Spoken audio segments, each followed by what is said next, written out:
Welcome to the Ultimate Coach Podcast, Conversations from Being, inspired by the book, The Ultimate Coach, written by Amy Hardison and Alan Thompson. Join us each week with the intention of expanding your state of being, and your experience will be remarkable. Remember, this is a podcast about being. It is a podcast about you. To explore more deeply, visit theultimatecoachbook.com. Now, enjoy today's conversation from Being. Hello, today I'm here interviewing Mike Vacanti. I'm actually not reading your bio, but I'm going to share my experience of you, right? You are a creator of bringing humanity together.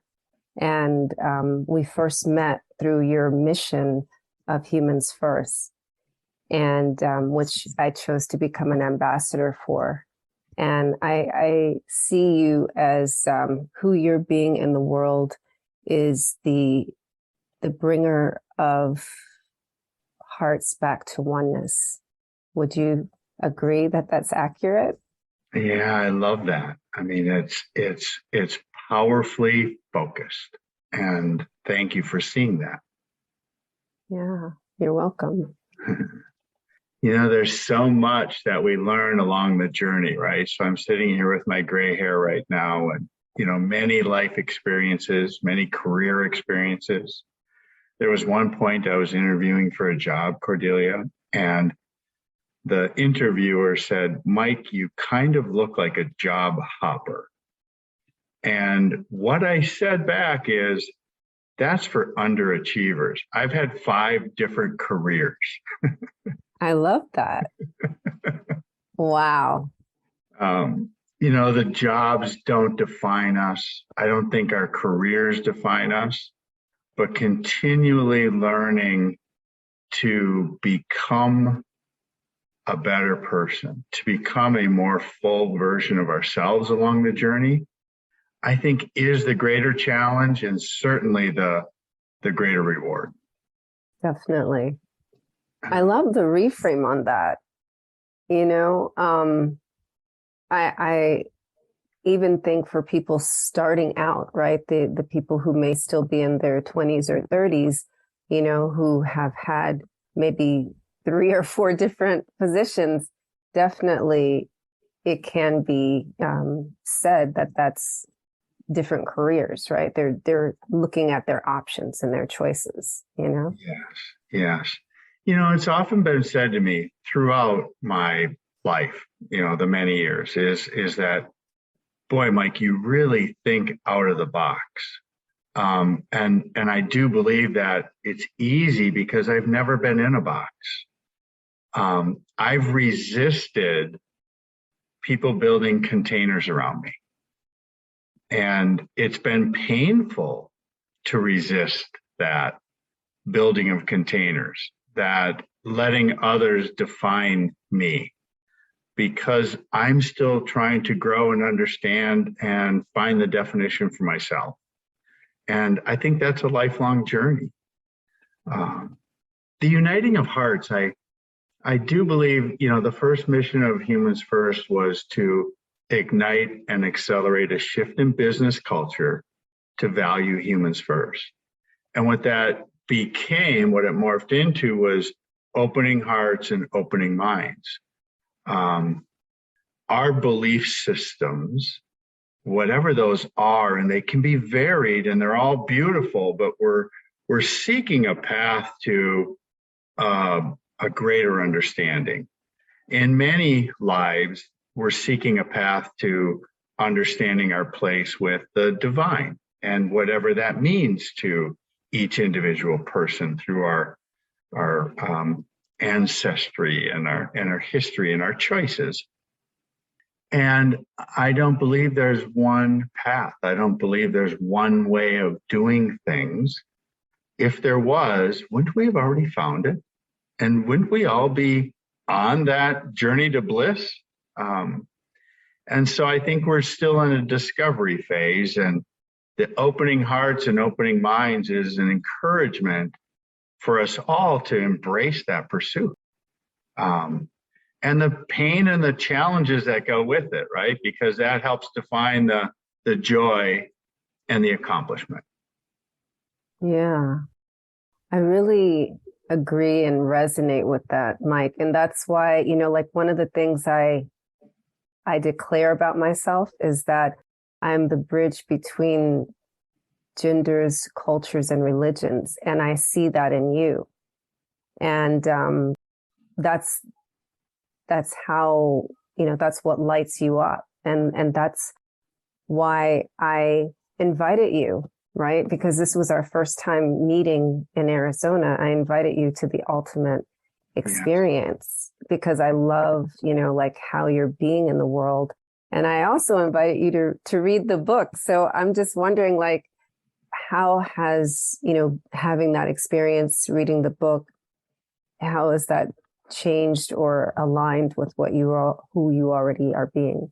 Yeah, I thank you, first of all, for inviting me in, because you were along that path of exploration. It was lighting you up, and for you to be so gracious in sharing that and inviting me in. I did read the book, and we had the experience together in Arizona. And because I had read the book, and because I'd like to try to discipline myself to go into every environment with an open mind, I feel like I was really present and taking it in.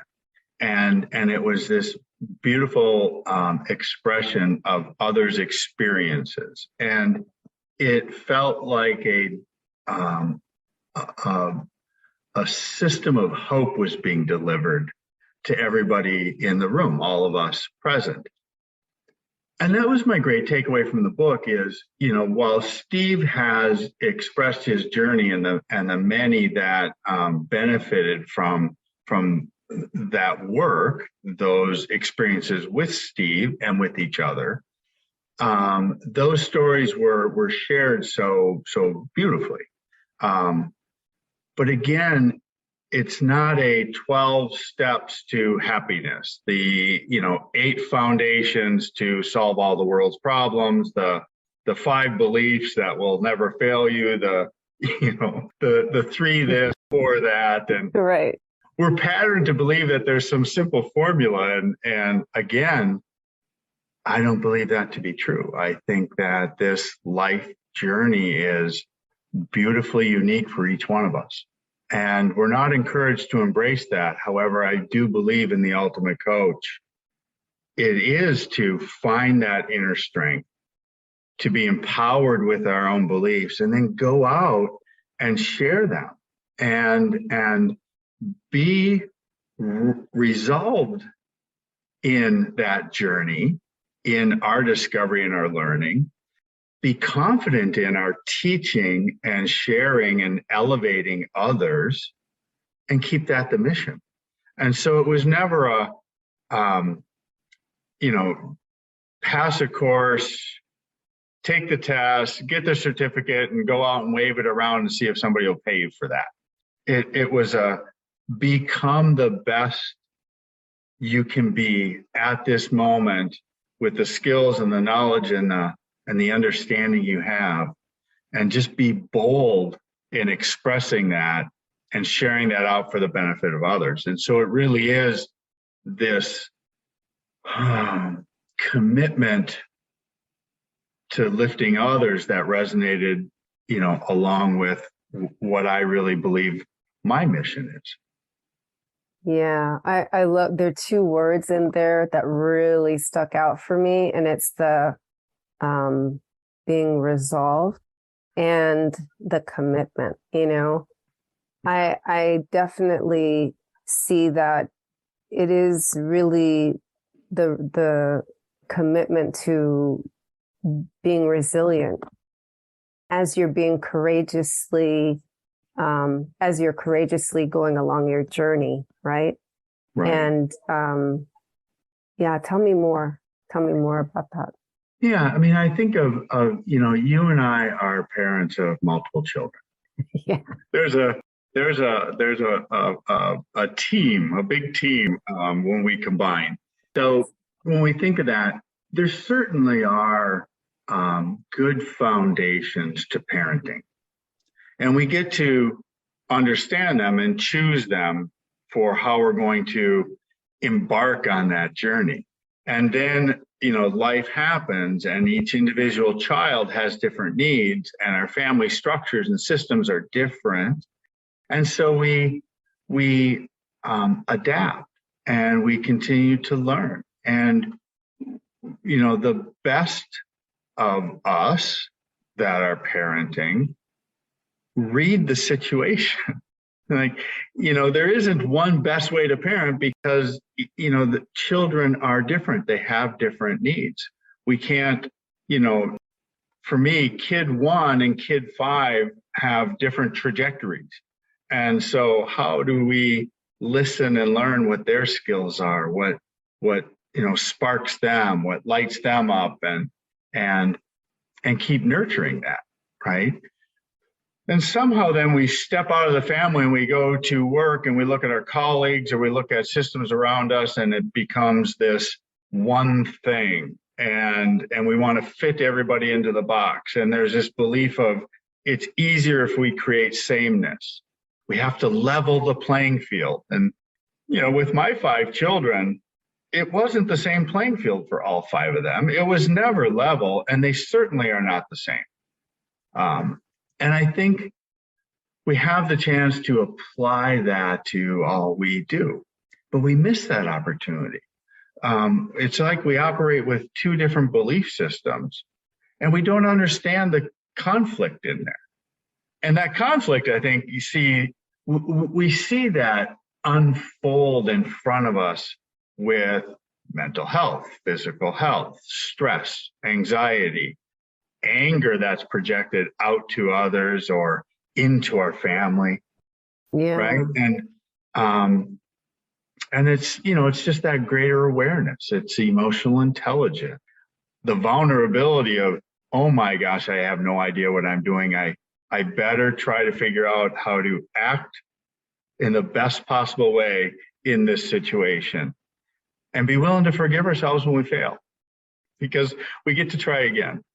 That is I love that you brought parenting into this. And I love the way you explain the incongruence that we live in and we normalize. And then we wonder why our organizations are not working well and why mental health is such a big problem and why, nobody has emotional intelligence. It's like you literally every single day are like playing on one field and then going and trying to put yourself in this box. And it's just like discombobulating, Right. Imagine, and I feel this from you, Cordelia, that, we're both on this path of discovering is I'm here for you. And so much of what we see is I'm here for me, get out of my way. Right? I know. Yes. and I was reading an article about this. You might have seen it on LinkedIn the other day, and like the individuality, right? That encouragement is really a discouragement of a greater collective consciousness and an elevation of humanity, Yeah. That elevation of humanity, I think is something really, simple, rudimentary, but imagine we go into a public building, right? A public place, and we get on the elevator to attain that elevation, right? To a higher place. And we look around and it's like, this is my elevator, get off my elevator. It's like, well, we're going to share the elevator, and how about we acknowledge that we're on this journey together? Yes. And we wish everybody to get to that same place we're going, right? Yes. Or get off where they desire, they have free will. Even in that simple metaphor, we miss it. We kind of look around, it's like, oh, you people are in my way. It's crowded in here. What are all of you doing? I wish I was by myself. And And what if we would all be in that elevator acting like me and Mike and being like, hey, what's up? Happy morning, and like raising the vibration as we're going to whatever floor we're supposed to be on that day. Yeah. That I wish for you that you get to where you're going. Yes. We have that opportunity, and I think sometimes we get lost in a lot of the complexity and the noise, and the complexity is growing and the noise is becoming louder. And I think what I really liked about the experience of the Ultimate Coach and our experience together in Arizona Live is that it was positively based, right? The negative noise is very, very loud, and we think it's predominant because it's so loud. Yeah. Bad is very loud. Good is quiet. It's peaceful. It stays in us. And I think that's a great opportunity. And I see that in the coaching that you're doing now, and that others with the Ultimate Coach and those that I think are operating more enlightened are being loud about the good and overcoming that perception of doom and negativity. We don't want to believe that's true. And actually, it's not true. It's just what we hear and experience so often. We got to make a choice about that. And I'm really grateful for the choice you've made and how you're raising your voice and lifting others, helping them get to the floor they're supposed to be on, or they're looking to attain, right? And it's a fun metaphor to play with. It really is. It's raising ourselves to the frequency of joy. Yeah. So I'm curious, like, really what sparked your I see you're doing things a little bit differently here. Speaking of joy, and you're a pickleball fan now, right? What created that spark for you? Yeah. Pickleball addict is probably. I'm sorry. No. Let's be accurate. It's a funny thing. Like, who would have ever thought I'd find a new activity at this point in my life and just be all in on it? But it feels You're good. Only 10. What are you saying? Yeah. And it's relative, isn't it? I'm the grayest haired little kid on the planet. You and Steve, yes. So we were down in Florida, right? We had the house fire, and so we were displaced for that period of time. And let's slow down with that for a minute. Like, recognize that you lost your house in a major fire, and I think that day we were in the middle of a Humans First event, right? we were. I was sitting in this chair, and it was early in the morning. It was like 6:30 a.m. and we had been in the call for a half an hour already, and people were sharing videos and their experiences. It was this global audience. We were all together with, probably the most diverse group that could ever be attracted. They were self-identified. They weren't recruited. It wasn't promoted. It was just an attraction. Yeah. An amazing thing. And so we're having that. I think it was a 2-year celebration at that point. Yeah. And my internet started flickering.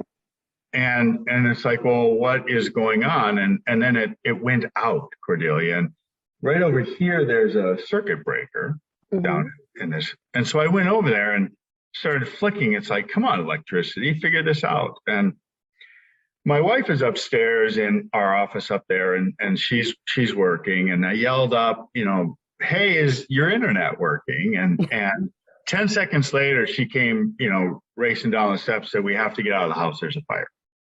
Something sparked on the garage wall, and it started. But by the time we got out, dark smoke was billowing out of the top of the house, and and the one wall of the house is already consumed and going up into the roof and burning into our bedroom. So we lost about a third of the house to the fire, and then the water damage and putting out the fire got the rest of it. And what didn't get destroyed from water or fire was destroyed by the smoke. And so we were out of the house for 51 weeks while they had That's a year, Mike. Yeah, a year. So they had to tear it apart and rebuild from whatever healthy bones, remained.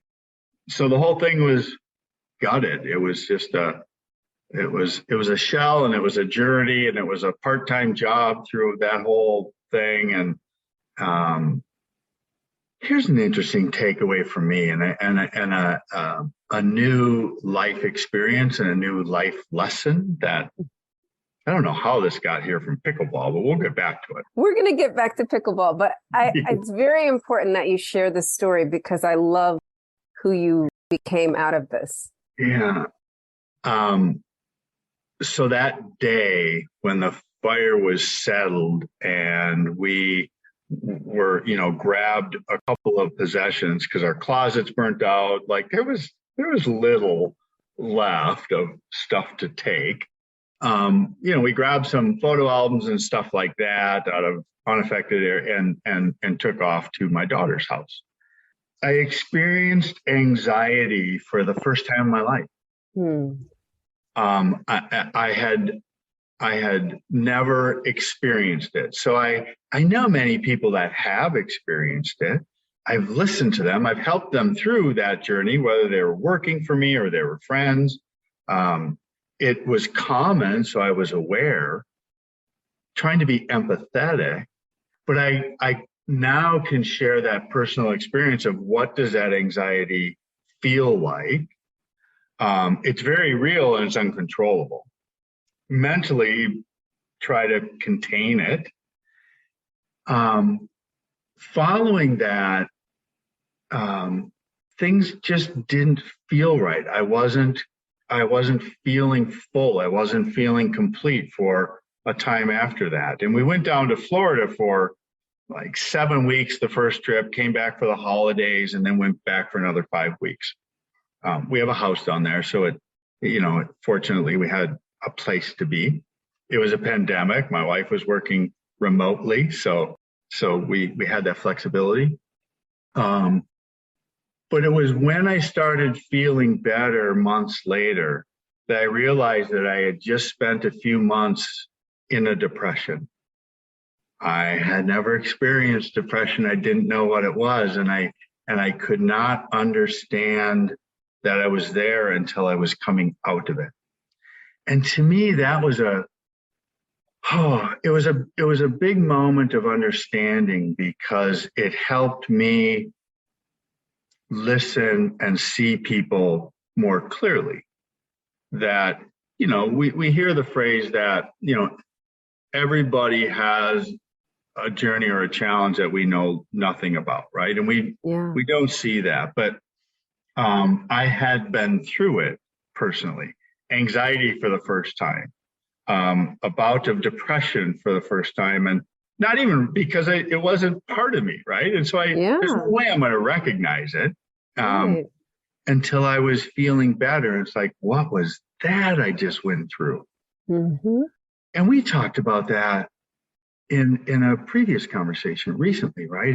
The lotus flower grows in the muck of an environment, and oftentimes we go out and we meet at the flower and we talk about the muck we're standing in, right? And then we leave and then we come back to discuss it again. We meet at the lotus flower, stand in the muck, and somehow that's uniting.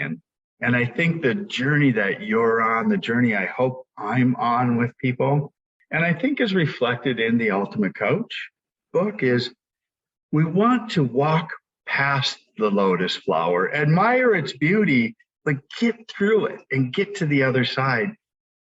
Those are the good coaches. And I think so much of the environment of coaching is, I can meet you. I also was depressed. And so let's get together at the Lotus Flower and talk about depression. We'll just stay here standing in the muck, right? Cold and stuck. And that's not the way to live. The power is helping others get through to the other side and actually see the beauty of that journey. And I learned that, outside of, some academic understanding, I learned that from experience, even this late in life. And, I have to embrace that as a gift. And in so, I stopped doing a lot of the things that I was doing before. And in stopping, I had more time. And when we're in Florida, it's like, now that I have time, I need to find an activity. And right now, the way I'm feeling coming through this depression, a physical activity would be a good thing. So I went and watched these people play this game called pickleball. I had heard about it. And after watching them play, it's like, why? I think I want to try that. So I went to the store, grabbed a paddle, showed up the next morning, and I've been playing for about a year and a half now, and playing very, very frequently. Because you're an addict. Because I'm an addict. And then there's this whole thing about, I don't have skills, I'm going to build the skills. And there's no perfection in it. It's reaction to everything around. And so that athleticism, that gaming is something I've always really enjoyed. And it's been a nice place to go and be social and laugh and tell stories and hear from people and get to know people and be active. So that's how I became a pickleball addict. And it was a gift of your depression. I would say that, right? The gift of depression is joy. And this is something that is accessible to everyone. As I'm listening to your story about losing your house and being homeless for 51 weeks, a year. Mm-hmm. And also, the gratitude you have for the fact that you happen to have another house in Florida, right? So that you were able to, you were already outside of your comfort zone, but how you were being through all that, Right. And able to find the gift in all of that. Although, right, as I'm listening to you, I also hear that it was very incidental and accidental, and you just kind of, let me just see, and I also find it very interesting that you've gone from being like a hockey player, right, to something that's warm weather. So at this late stage in your life or new beginning in your life, you found your joy a different way. Yeah. And it is late stage, right? I'm definitely in the third period. There's no question about that.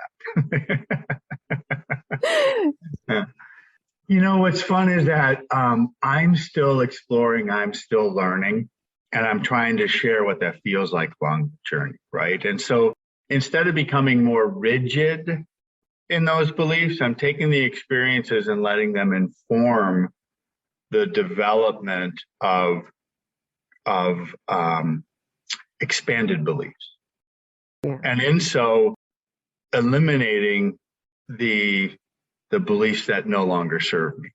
And that weeding out of I think unconscious or just handed over or adopted beliefs without reevaluating and choosing the beliefs has really been something that I feel can be shared to influence others to challenge what's around them, to challenge how we see things, and seek something that we would dream about, we could envision. I don't think we're encouraged to do that enough. Yeah, we're not.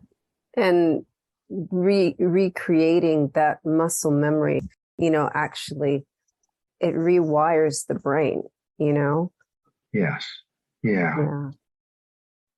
The hard part is eliminating anything from our lives, right? Somehow, many of us, I believe, we kind of become collectors. And it's not all stuff like, I made a bunch of money and I went out and bought beautiful things and look at all my things are greater than your things. There's certainly some of that, right? The comparison and envy is its own illness. Illness. I'll say that again. Illness. It is an illness. And I would say it's right up there with mental illness, Yeah. And we also collect stuff from the outside. We collect institutional beliefs. We collect limitations. We collect views of others as defining parameters for our lives. Okay, Bishop Mike, go ahead. Come on. Tell us about ourselves. Preach. and I think that just like becoming a minimalist in our physical lives, there's this culling of things no longer needed in our emotional lives, in our spiritual lives, that it's uncommon to do that hard work unless people are forced into some very traumatic situations, whether it be an addiction or whether it be, a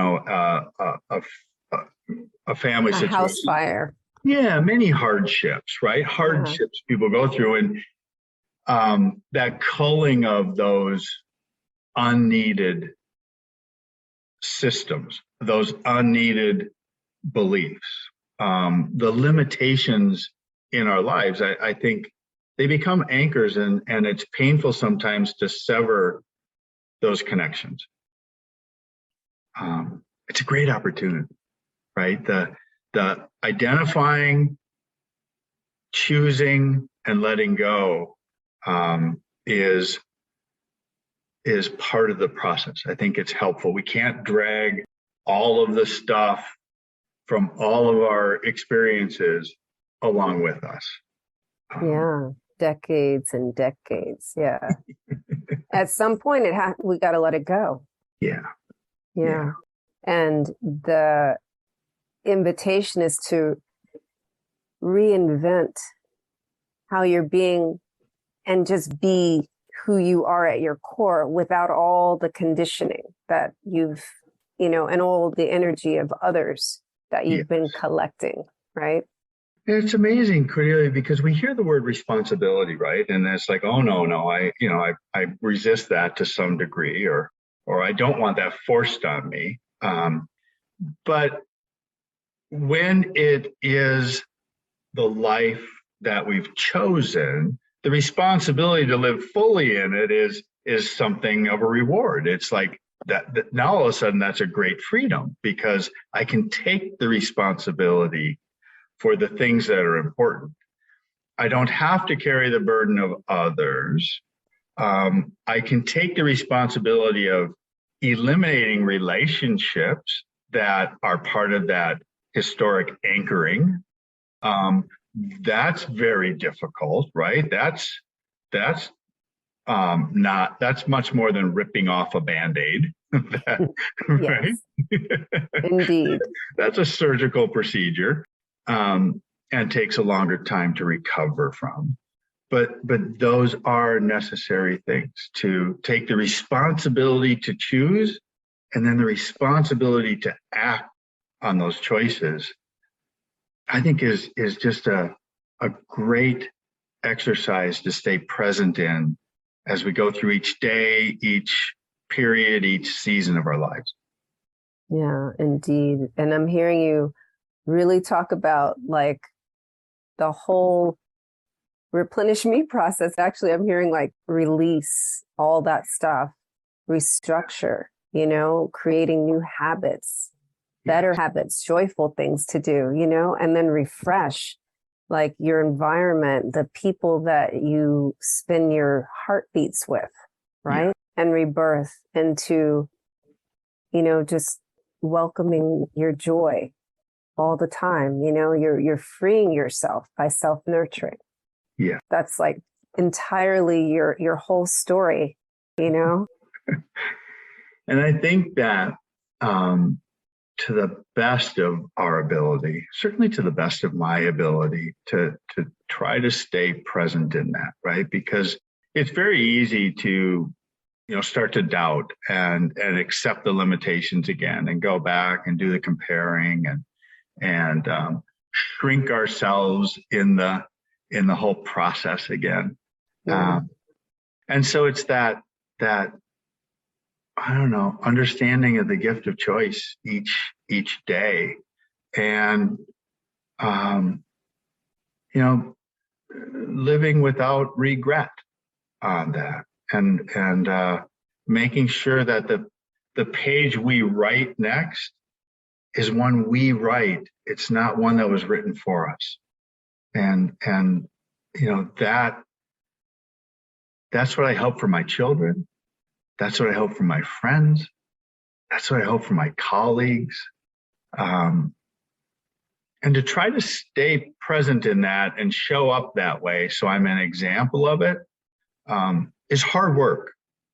And it's not all, I'm so ignorant, I'm happy. It's I'm so aware, I'm choosing to pursue that fulfillment each day.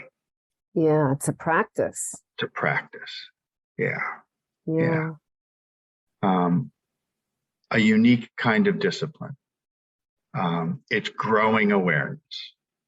It requires empathy because you have to truly see other people. Yeah. Let them be who they are. Not measure them by how alike they are to you, or judge them on how different they are than you. See how they are as beautiful as you, or they are as broken as you. And whatever that, help them see the beauty, help them heal from the brokenness. However we can show up and be present is, what a gift to be able to be in that frame of mind, that position, that, I get to be smart enough, strong enough, humble enough to show up to try to help in some way, and know that my intent to help is good enough. Good enough. Wow. I love how you shared that. That's who you're being in the world is. It's like modeling the practice of presence, and creating space for yourself while creating space for others. Yes. Yeah. Yes. And that whole being who we are, right? And it truly is, living here, interpreting it here, and then going out and sharing that in each interaction. For me, it's trying to stay on that thought path of positivity and helping and expanding, because the tendency, and what I hear from so many people, right, is we look and say, there's this big global problem, there's this illness in the world, and I'm going to lash out against that because that's what I think is right. So, I'll just admit here on this recorded conversation that I am the wrong person on the planet to solve climate change. No. I'm the wrong person, right? I can clean the dishes in my sink. I can hang the clothes in my closet. I can make my bed. I can show up presently to people. What I live in my life is something that I have full responsibility for. And if I do that really well, I'm being a good example. If I'm screaming at somebody else for the ills they caused in this planetary thing and then I go into my own environment, into my own heart, and into my own head, and my thoughts are bad, and my sink is dirty, and my closet's a mess, and my bed's unmade, then I'm kind of a fraud. Yeah, and congruence again. Yeah. So, we get into this whole thing of virtue signaling, right? Well, I'm going to align with this thing, and I'm going to be very loud about it because, everybody else on the planet is horrible except for these, few people that we seem to be aligned with, and yelling at what food you eat and when you eat it. I think we have an opportunity to pause and breathe and bring that back in, and how are we showing up right now? Yeah. Do that well. Stop illuminating out to all these things that are so far out of your control, right? And it's almost like the circles of Zorro, right? It's like, oh, I've mastered these sword skills. Now I'm going to go out and conquer the world. And it's like, no, Zorro, you conquer this little circle first, and then this one, and then it needs to grow symmetrically to the abilities and the opportunities. Yeah, the practice of the self-discipline and practice of congruence will radiate out naturally on its own. You don't have to proselytize anything, you don't, the invitation is by who you're being and how you show up. People will feel that reverberates. Yes. So, yeah. Think about that. Like if we try to live in those outer circles, right? So you drop a pebble and so you have the circles, right? And if we're living out in the other circles, and it's like, well, I have this thing I'm paying attention to, and then this one. Imagine how much running around there is to try to connect those things. It's like, that's a lost life. And it's a waste of energy, Yeah. So, keep yourself centered and be committed to that. Be committed to being congruent. And that, also is, I would say, one of the major themes in the book about being. So, yeah. I was going to bring that back to the book because I do believe that is well articulated and repeated story after story, which helps build that congruence, but also illuminate that truth that come back in here, make it real, influence what you can based on that continuance of our own growth, our own journey, our own exploration of choices, and the responsibility to make them and act on. Yeah. And you see a lot of smiling faces around, right? There's a lot of people that they were full, they were light, they weren't seeking something that they couldn't attain, right? They were seeking the things that they could attain. And I think that is an important challenge, an important understanding each day is what can I influence and what can I not influence? And if I can influence, how do I want to influence it? And again, if we can make the good noisy to overcome the noisy bad, I think we're making a difference in the world. Yeah, definitely. I see that in you and me. And, it's always a joy to talk to you, Mike. It is. Yeah, I thank you for that. And I say yeah and kind of, wander through that because I absolutely feel that. I feel that very strongly. And more time together would be great for me. I love the work that you're doing. I believe in the impact that you're having. And I know the influence is from a place of love, from your heart, that you are centered in that understanding. The ignoring of the power of our heartbeat, the vibration and the rhythm and how our thoughts affect that. There's a lot to learn, and it's not fluffy stuff, right? It's not this ethereal concept. It's just living, right? It's like, oh yeah, that's real. Yeah. Like, oh, I'm still here. yeah, I didn't make that up, right? There, and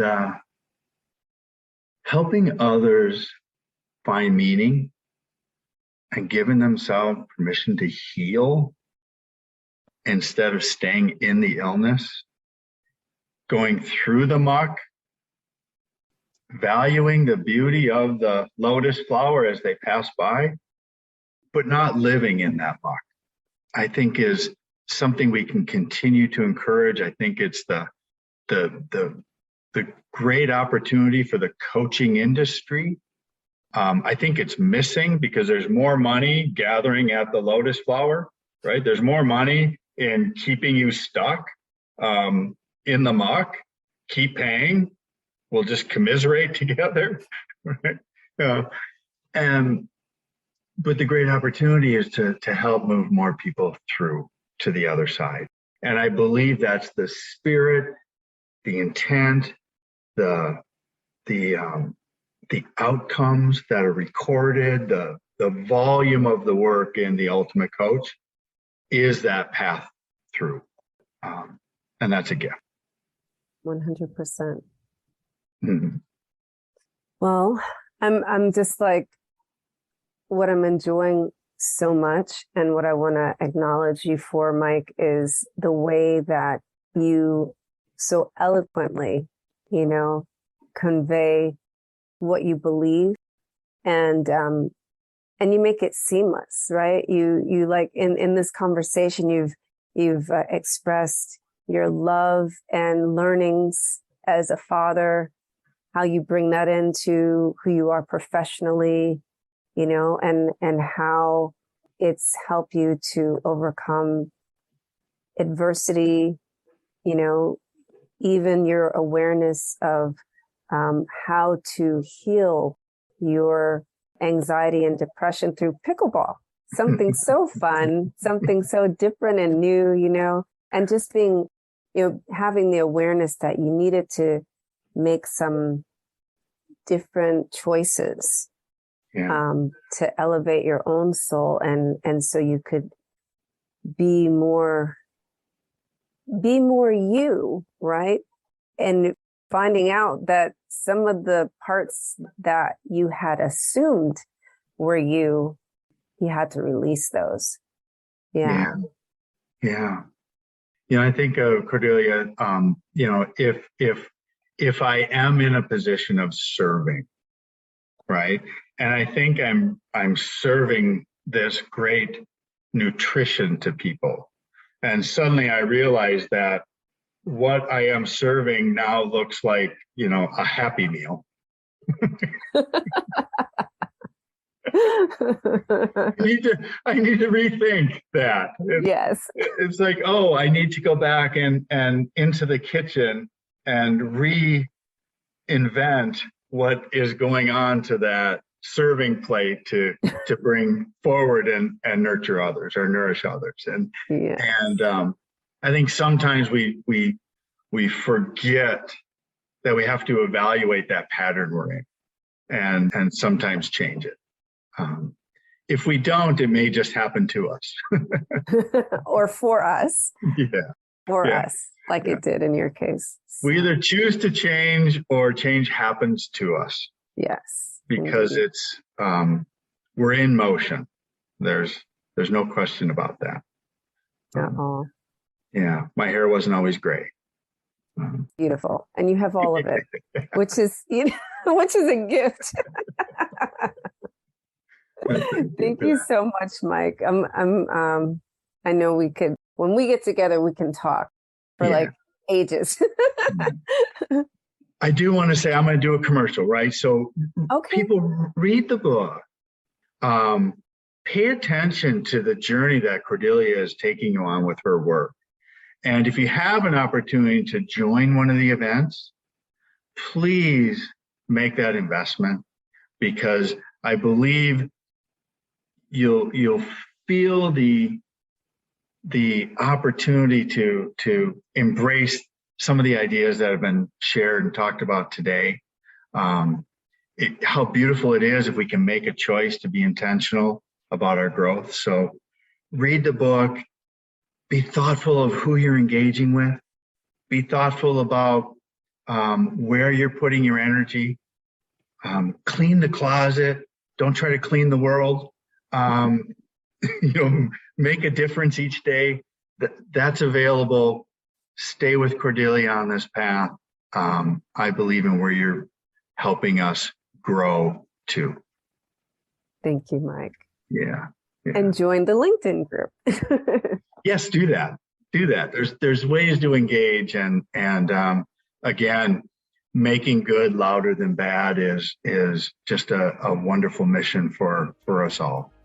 There is more good than bad. Good is just peaceful and quiet. Let's raise that vibration. Thank you. Thank you. Thank you for listening. If you know someone who would benefit from today's conversation, please share this podcast with them. Also, we invite you to visit theultimatecoachbook.com so you can continue your personal exploration of being. There you will find links to join our wonderful community, get your own copy of the Ultimate Coach book, and more. Simply go now to www.theultimatecoachbook.com. That's www.theultimatecoachbook.com. The link is also available in the show notes. We appreciate your support. Be blessed. Be you.